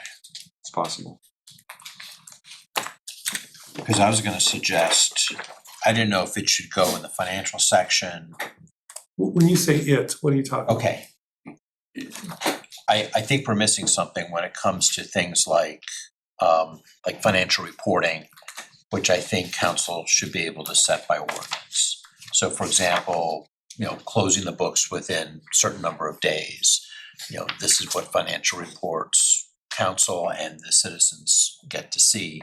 You know, that's too minutia for the charter, but either under section Article 5, Section 2, or someplace in this section, Article 9. Article 9, I think we need to have an additional piece in there that gives us the ability by ordinance to, I think it's in Article 5, Section 2. The last, next to last paragraph, the third paragraph, get them right now. it's mostly new language. And it includes at the end that the Director of Finance will perform such other duties and fiscal matters as council by ordinance may prescribe. So to Councilman Petrus's point, you know, this is one of those things you want to keep track of to ensure that you're aware of the authorities that you have under the charter if this is adopted. Okay, okay, hold on a sec. You can also task those duties at a departmental level. Right. Under whatever it was. Okay, it is actually on the last it's on the Yeah. last sentence. Okay, I've been, okay, we're good. And council president, it's Title 57. That was. Oh, okay. And I think I would leave it in Article 5 rather than put it in This Article 9. this is perfect. This is what I was, thank you. So I'm sorry, Title 57 is the Of the part revised county, county certification of Yeah, that's good, unencumbered, yeah. not As even well as the unencumbered, fiscal budget officer adjustments. certificate. Yep. and- Yeah, everything related to, everything a municipality that charges that levies an income tax has to do, it, as required by the state, is basically in Title 57. Yeah, I just, you know, I understand this is in state law and everything, I just was really thrown that I heard about it for the first time 3 years into my term, you know, it says, I mean, I don't know that putting it in the charter will help. I know sometimes we repeat things from state law in the charter and sometimes we don't. I'd say most of the time we don't. But, you know, I don't know if I can make the call of when that's prudent and when it's not. Thinking back to earlier this year, whenever, at least speaking for myself, I learned about the need for the county certification. It felt like there was a resistance from some members of the administration to actually seek that. And so it sort of felt as if it was like a de facto veto on something that council wanted to do because we couldn't do it until we got the certification from the county. But it felt like some members of the administration weren't trying to seek that certification for council. So is there anything that we could do to sort of compel that happens? Get some sort of, you know, up or down from the county so that we could proceed with making an allocation if we wanted to.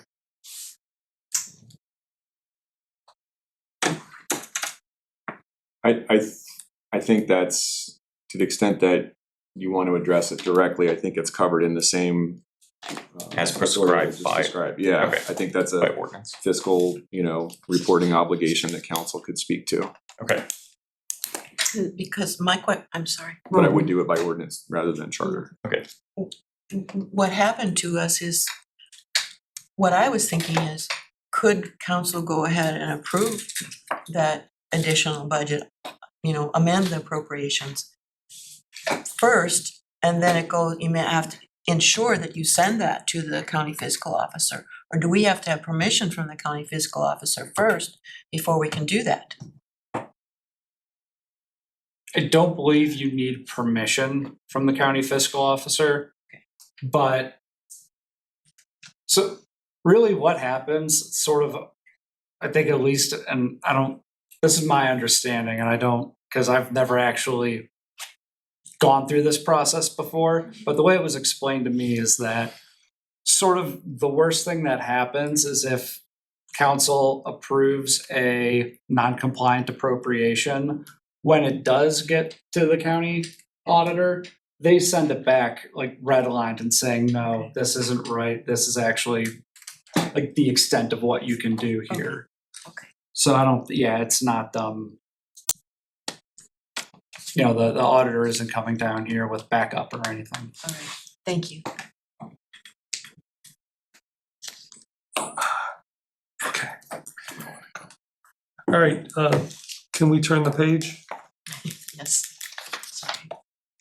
I don't have anything on page 28. Or 29. But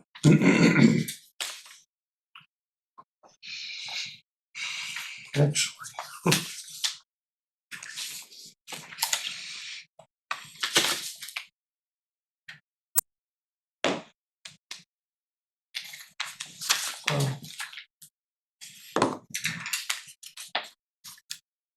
On 28 and 29, the only, well, I would mention that we're looking further at potentially restoring some of the language regarding sort of franchise grants or grants authorized by council. And we'll have a recommendation about that by Monday.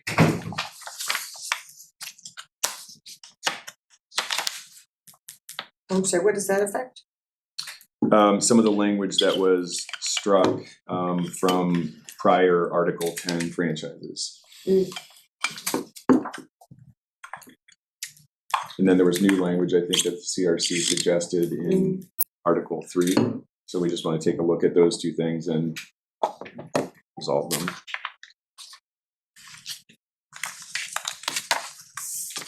Are you gonna provide that revision on Monday? Yeah, if there's a revision, we'll make you aware of it and explain it. Thank you. Yep.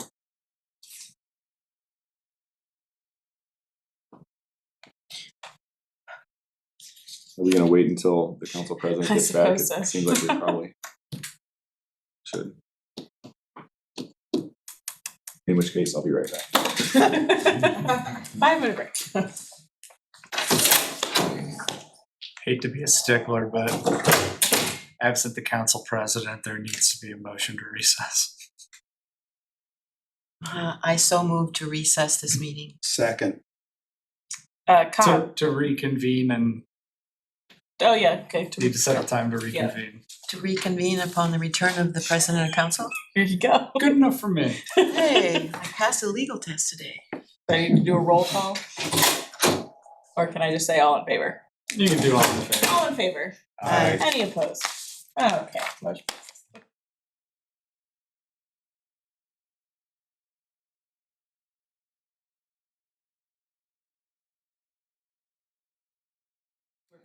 all right, we are back. Thank you for patience. So did we get through 28 and 29?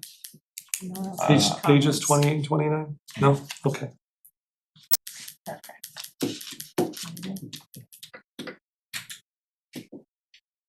I think we're on ethics and non-discrimination. If, Mr. President, if I could, so, question for the law director. So there have been some suggestions recently that council consider a forensic audit. Could you help us to understand what is permissible today? Is that something that council could pursue? Or is that not possible with our current charter and laws? I'm not sure if I follow the question. That I have heard a number of residents suggest that we pursue a forensic audit of the city's finances. And so seeing this section 1, auditing finances, it makes me wonder if under our current laws, if that's something that council is able to do. So you have let me find it.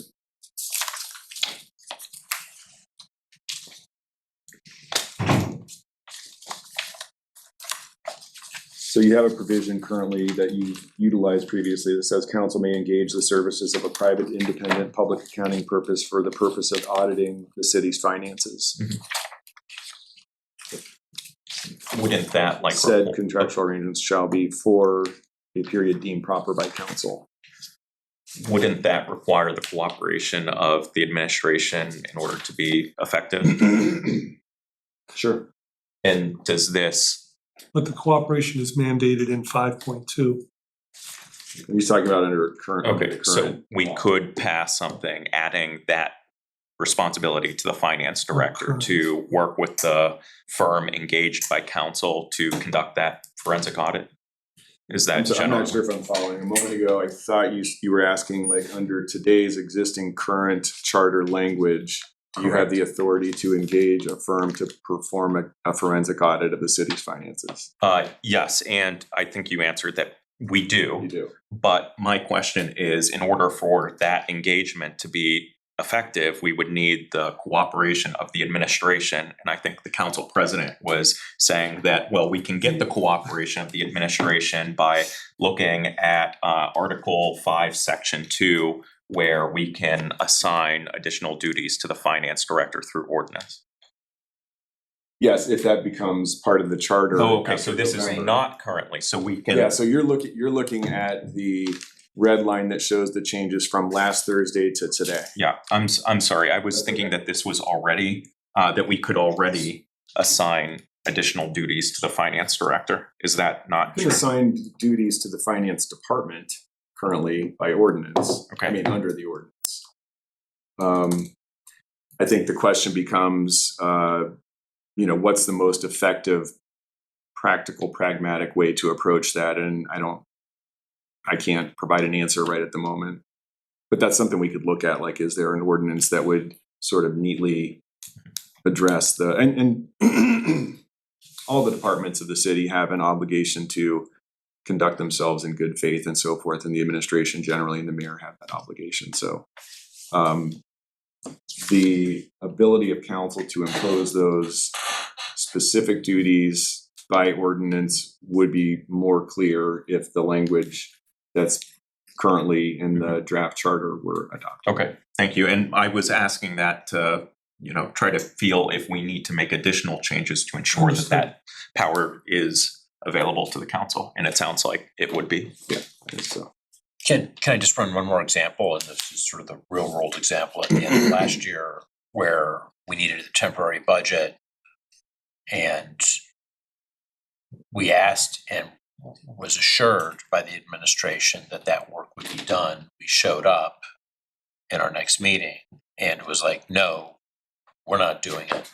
The council legislates it. Council, you're the legislative body, we're the body that actually does the work, and they essentially refuse to do the work, which is why Councilmember Petrus put together the short-term interim budget.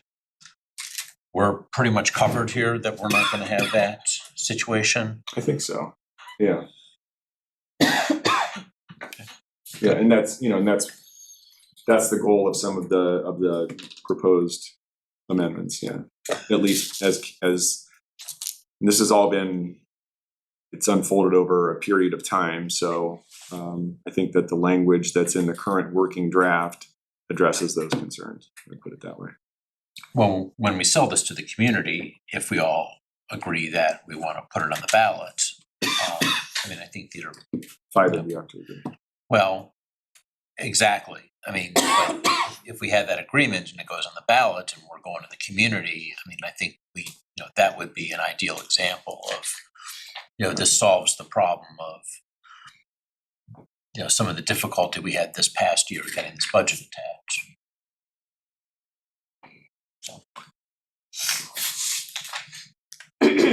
All right, let's move on to ethics and non-discrimination.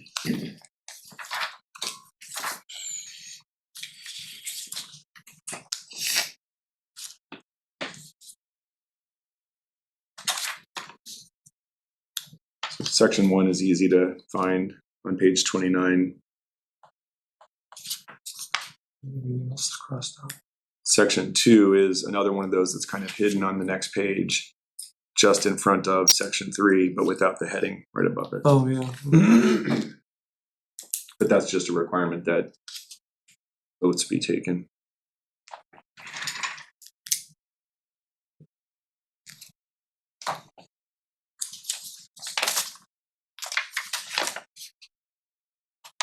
So on page 30, section 5, does anybody have anything before section 5? So it says that council members and the If I mayor. might, Mr. President, I'm sorry, just, and this came from the Charter Review Commission's work. Section 3 just clarifies that the ethical standards that apply for city officials and employees are the state ethical standards, which I think is the cleanest and most powerful way to address this, instead of trying to put together your own. I mean, there's an enormous body of law that has flowed from the Ohio Ethics Commission construing the state statutes that address these questions. And so this puts the city in the best possible position to know what the standards are and to enforce them if that should ever become necessary. So I thought that was a good call on the part of the commission.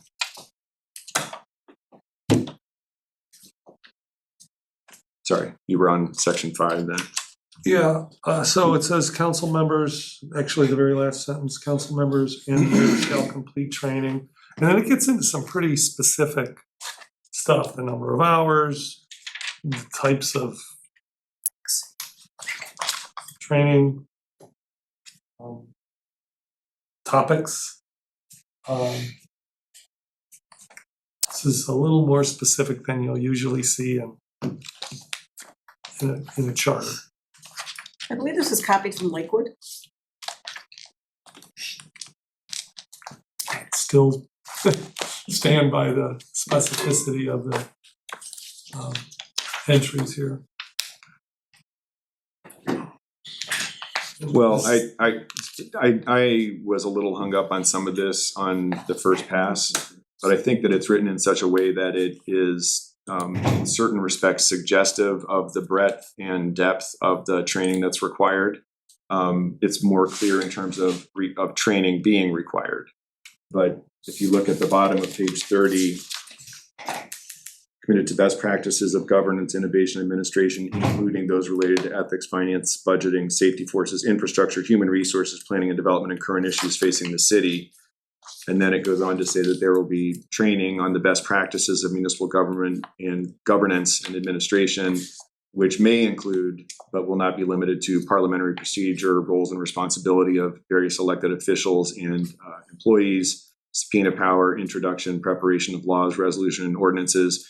I think that's. So when it gets to the may include, there's. Yeah, I think it's very descriptive and gives a good roadmap for the types of information that should be covered in training, but I don't think that it necessarily ties anyone's hands when it comes to what exactly is in that training. And if I'm mischaracterizing what the commission was, okay. Also, in terms of the amount of time, I mean, like, for example, I think it's the ethics one, it's like 3 hours. So you're already in almost halfway through for training you would need to take, or not the ethics, the Oh, sunshine, sunshine, thank you. which is really about public records request. But the Ohio Municipal League has trainings as well Yeah. as the what is it, the Northeast Ohio And they're all offered City online, Council right? Association, yeah, a lot of them are online. All right. President Kuda? Yeah. So just one question, Mr. Law Director, I noticed in your revised draft that you took out Article 7 from, Section 7 from Article 7, which was the removal provisions that tied to the ethics obligations.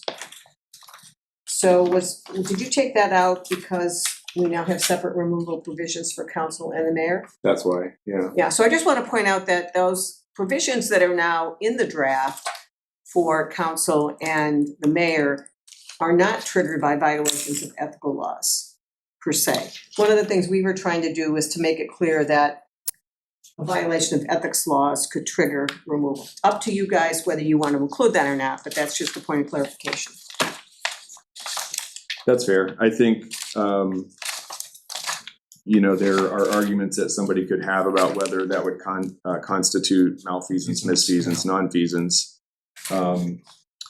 But you could address it separately. One of the additional concerns that I had, or you could address it by including it as a separate basis for a removal proceeding for council or mayor. One of the concerns I did have is, what does violation of the ethics laws mean? Does that mean the judgment of a court that is no longer appealable?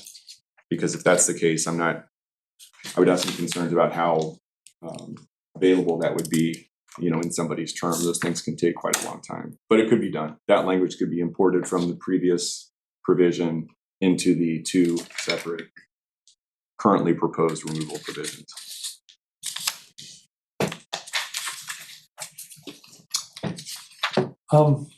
Anything on ethics, role of council, training?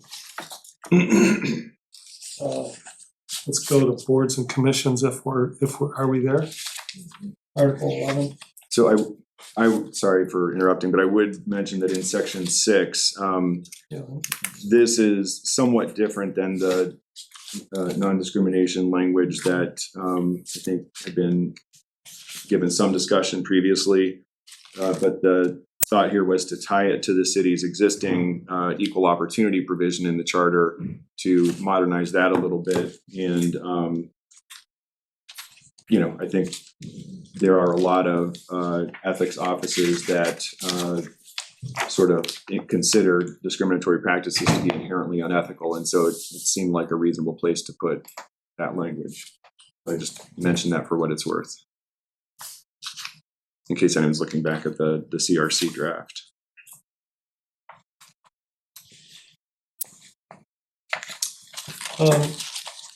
Anything finishing page 31 under Article 11, boards and commissions, and on to page 32, which talks about civil service and planning commission and so forth. Where is removal of these members of boards and commissions? Where is that? You don't have that currently. So if that needed to be done, for lack of a better term, how would that happen? By Be in their own. You could adopt an ordinance theoretically, but if that seems like something that council's interested in, I think it might be advisable to tuck a sentence or two into into the charter. I don't know, any thoughts? Not a bad idea. You know, council may prescribe, you know, any rules, something to that effect. But the removal, see, I mean, again, I'm thinking about And new mayor coming in, especially on the ones the mayor appoints all the members of the Civil Service Commission. Oh, yeah, but that's by ordinance. The Civil Service Commission is by Charter. charter. Just want to note that the terms for these two, for the Planning Commission and the Civil Service Commission, they're 6-year terms. Yeah. Which suggests to me that they're intended to overlap administrations. Just for what that's worth. yeah, that 6 years predates changing over to this form of government. Yeah, Right, good point. Yep. Good point. it does. That's true. So And it's the, are you suggesting something? no, I think it's good, but those are two boards in particular that require some knowledge and experience. So that's all I'm saying, the reason for the 6-year and why we tend to reappoint people to those committees, so we don't lose any institutional knowledge. So we'll come up with some language for council's consideration that would address removal of commission members. Would it go like in boards and commissions generally, which is section 3? I would think so. Yeah, Just in I think that would be another a sentence. place for it. I got the language somewhere that I had. Yeah, and then looking at some of these other removal provisions, I ran into that recently as well, so. if you wanna send me whatever you've got, Yeah, that's great. Yeah, so before you get to section 3 though, at the beginning of, at the top of page 33 is, the language that the Charter Review Commission, recommended to have the Civil Service Commission, do a salary and compensation study for elected officials. So just calling that to your attention, Oh, yeah. which is every 4 years. All It right, was tied to our concern that we recognize that council hasn't had a raise since 2004, which feels like a long time. And although none of the elected officials raised it, we thought that it might be helpful if there was a routine review periodically. Yeah. So that you could consider whether or not it would be appropriate. And, there are political constraints on how often you'd wanna give yourselves a raise. But at least it kind of is a tickler file to remind you that maybe you wanna think about it, not let so much time lapse. Cause it could have an impact on the interest of people in serving on council, not that you guys are doing it for the money, but 4 years as opposed to 20 plus. yeah. I like it, feels good. Appropriate.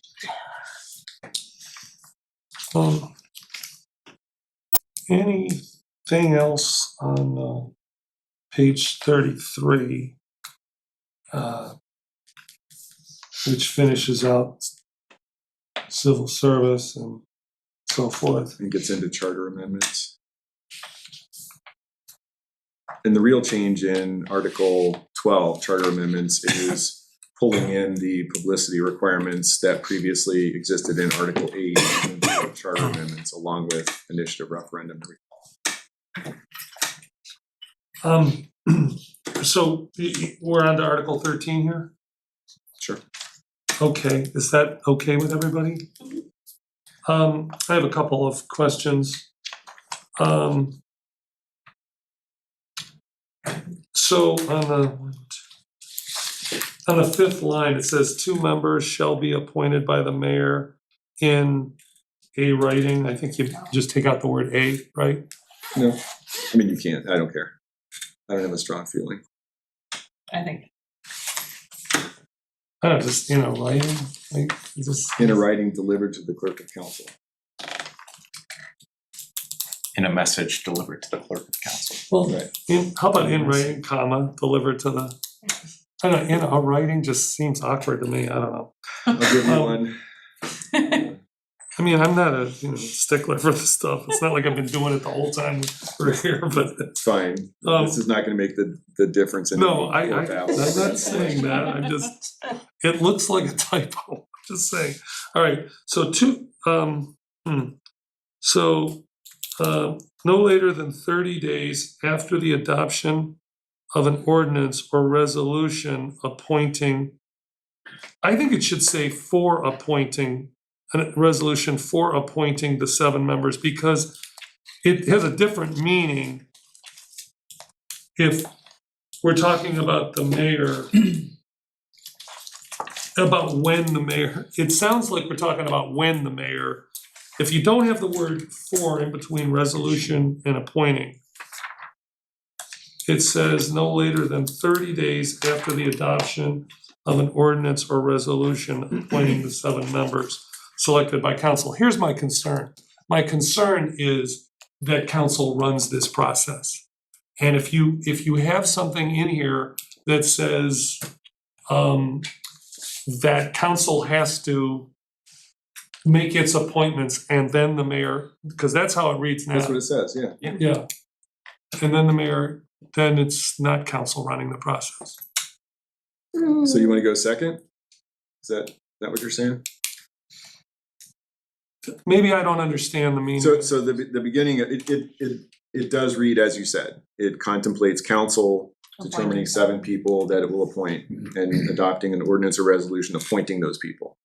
And then, and I went back and listened to the meeting, the mayor appointing 2 people without the need for council confirmation. And so it seemed to me in putting this together that the easiest way to do that and to make sure that council was sort of driving the bus was to set it up. Council's going to adopt legislation to appoint 7 people.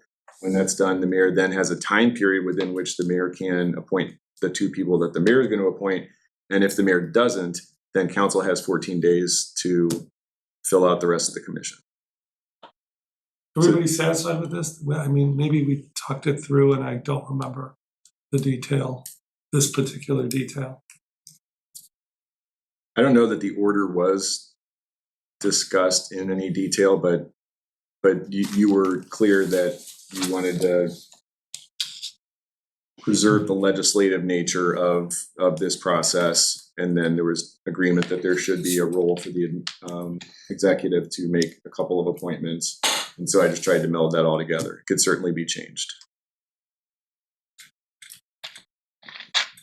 Any comments about that? Because I'm not, sorry. Go Well, I know we went back and forth and I think we did let the law director come up with something. And I think this balances from what I remember. I mean, it certainly seems like council's running the process, we're picking 7. There's not gonna be the problems I think that you guys faced when this past charter review commission. I think this eliminates the problems that happened before. And there was concern about what if a mayor, doesn't make timely appointments. And so that's locked in here. All right, I'll let this go for now. I need to think about just, there's an aspect of We this. can meet I- out back later. Yeah. I just wanna also point out that the way this is written now, you've got this notion that the Charter Review Commission is gonna finish its work in 7 months, which is a fantasy, but it starts when council makes its appointments. So if the mayor then has 2 weeks, and if the mayor doesn't make appointments, and that 14 days, and then council has to make appointments, the commission can't really start working until it's completely populated. Understood, yeah. But whatever. Well, I think, and I've talked with with Linda about this. It first of all allows council to prescribe a longer period, It does, so it's not 7 which months. is a good idea. I don't think it's a bad idea maybe to try to reflect the timing of the, maybe it's 7 months after if you're gonna do a time period, and I can address that in a moment, after the last member is appointed. Yeah. The 9th member of the commission. Something like that. But the idea here is that, in general, you're not looking at, charter review processes that involve revisiting a charter that was sort of fundamentally changed in nature a few years earlier, and looking at every word of every page and deciding whether there are a lot of changes needed. Hopefully, if this is adopted, it's done well, and a future charter review commission will, there are a lot of provisions for charter review processes that include timetables. And they should be flexible, I think, because sometimes there might be the need for more time. But the idea is to figure out what the most pressing issues are that, arise out of the charter and try to address those. And then provide that report to council, and council determines what it's gonna do. I don't have a super strong feeling about this, but I do think that 1, 2, 3 year charter review processes are problematic on their own.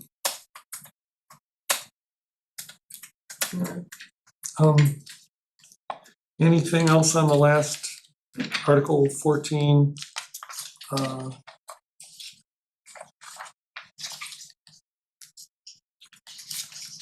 Wait a minute.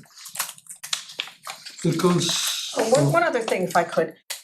Just wanna make sure this isn't something that was overlooked. It's certainly within discretion of council, but we had provided that the charter currently basically lets council have an option every 10 years to decide whether or not to appoint a charter review commission. So we changed that to say that you have to do it every 10 years. And then we also left in a provision that every 5 years, you may determine that you want to appoint a charter review commission. So the 5-year concept was omitted in this draft. And again, totally up to you if you feel you don't need that. But I just wanted to raise the omission and see if you had considered that. I considered it. And I don't, again, this is another one where I don't have a real strong feeling about it, but the current language says council shall at least once during every 10-year period. So you can certainly do it every 5 years or every 2 years if it seems like there's a need to do it. And the shall, I think, is good because it suggests an obligation, but I would suggest to you that there's no self-executing penalty if you're off by a year or two, and it happens not infrequently. So some of this is aspirational and should compel the council, a future council, to make sure it comes back to this at least once every 10 years. I mean, I don't think we need a Post-it note for 5 years. I mean, it just doesn't, that's what it seems like it would be. Okay. Any other thoughts? Anything on 14, I don't see where That's Article, really pretty much it. where is Article 15? Okay.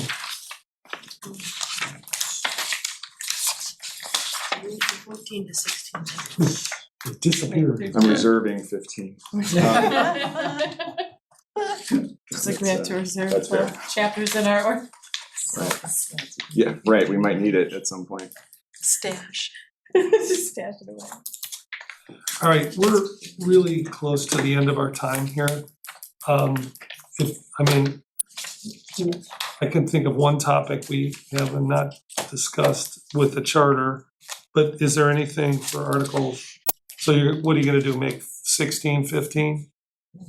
Or, I think so. okay, all right, That's my current plan. Anything else on the last couple pages? All right, did we make a determination about putting off ranked choice voting till another election, or was that, I don't know if we actually made a determination. At least speaking for myself, I think that it would still be worth us considering it, at the very least, maybe taking a vote amongst ourselves to see where we're at. Well, we can't Can take a vote, vote. but we could, Take a temperature test. yes, we can do that. Well, there's 5 of us here, go ahead. Okay, so if we were to walk down this path, how ready would we be for it? So if we had a discussion with all 7 members on Monday about it, I mean, this is due in, We have to vote on September 2nd. 10 days. Yeah. Inclusive of weekend.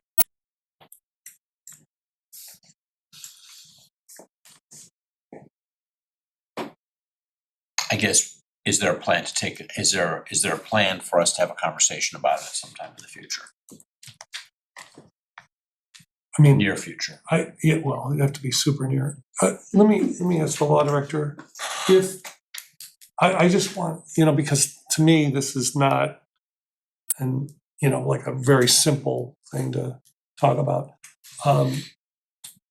If we were to put it on a future ballot, not this ballot, how would that affect the implementation of it in the next municipal election? Well, I think that if you were to, In other words, now versus May, let's just say, of next year. if you, so nothing that would go to the voters that's in this document, if ranked choice voting is added back in or not, is gonna affect the election, the regular municipal election this year. So the next regular municipal election is in 2 years. Right. But I guess my question is, if we didn't put it on the ballot now, could let's just say it was adopted in, next year, would it be able to be implemented in the year after? In 2027. Yeah, And isn't the state thinking about denying us that opportunity? well, I was told, Michelle, do you want to weigh in on that? Sure, real quick, right now, the way the legislation is written, it does not apply, the ban, and it's really a extortion, the ban does not apply to cities that pass ranked choice voting through charter amendment. Okay. It specifically says it cannot be done via ordinance or resolution. It went to their Legislative Services Commission, which is like your law department, to look at the legislation, and that analysis was verified, that it does not apply to charter amendment, the RCV through charter amendment. Okay. Y'all are a charter city, so that's sort of a loophole that they were aware of before it went to the House. So, yeah, so that's where it stands. So right now, And the extortion element is, meaning that they're not saying you can't do it, but if you do, we'll hold the money. so that's, That's why I call it extortion, yeah, because no, you can do I it. don't disagree with your characterization, yeah. But it also might take a lot longer than a year to prepare for. It will.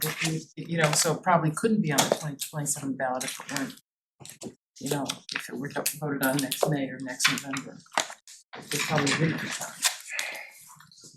Why is that? Because you know, it just takes a long time. They've gotta, you know, they have to buy equipment at the Board of Elections, they have to, you know, they've been very slow around the country. I don't know, you probably know more about this than I do, but it's slow in getting the, you know, starting up and, you know, Well, if I may, and in fact, Tony and I talked about this, that the Board of Election itself, it needs they have the equipment that's compatible to hardware.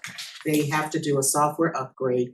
That, all of that has to be certified at the state level, Secretary of State. So you're talking about at a minimum, a 2-year from the time that you decide that you wanna do it, at a minimum.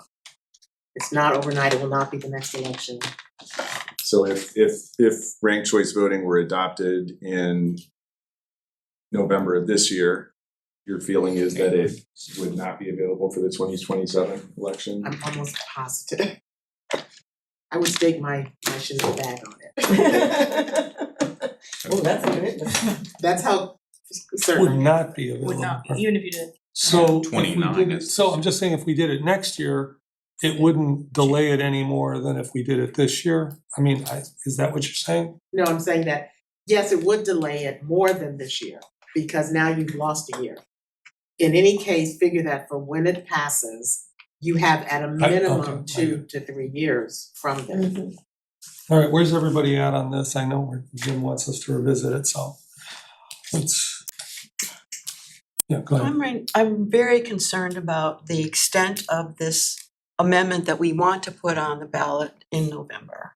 And I respect the ranked choice voting process enough to know that I would really want an educational campaign to be strong and available to help people understand what ranked choice voting is. And I'm just wondering about it, are we overburdening our voters by giving them this lengthy amendment and then also trying to make a decision about ranked choice voting, which is a process that you really have to go and learn about. You can't just make a yes or no on it. You shouldn't, let's say it that way. I'm concerned that, okay, if we feel strongly enough about this one big amendment that's gonna go there and we feel like it needs to pass, I don't want anything on the ballot that's gonna possibly upset or confuse voters. I mean, they may think, oh, we've got a good amendment and I'm not sure about the other one, so I'm not gonna vote on either one because I don't remember which one is which. My gut is saying we should separate them, and then if there's a time issue, then maybe try to deal with the time as early as possible next year to get that amendment on the ballot. In the first election possible. Councilman Cobb? I agree that we shouldn't even think about trying to do it this time. Okay, I mean, we could on Monday ask the other two council persons. I mean, I have no problem with that.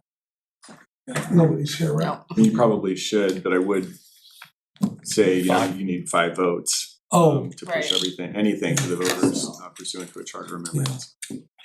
well, I mean, if we don't have that, then I think we need to move on. Okay, so I want to ask you here, are you available to stay? Because I have some things that I would like this council to discuss in executive session that have to do with a pending economic development deal. And since we're here, and actually, well, I'll wait. First of all, is everybody here available to stay? And if so, Additional time. I mean, half hour, 45 minutes? I may have to leave early, but I could stay for at least 20. Okay. Others?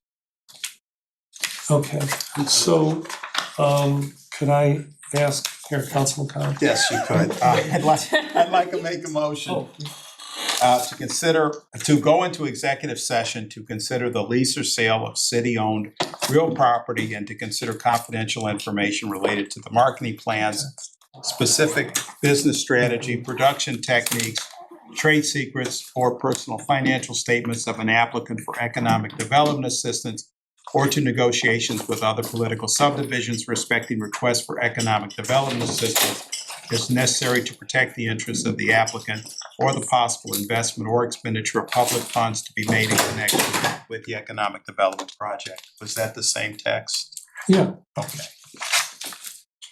Is there a second? Second. Yeah. Any discussion? Annie, please call the roll. Cobb, Aye. Fuda, Aye. Petrus. Aye. Larson. Aye. Posh.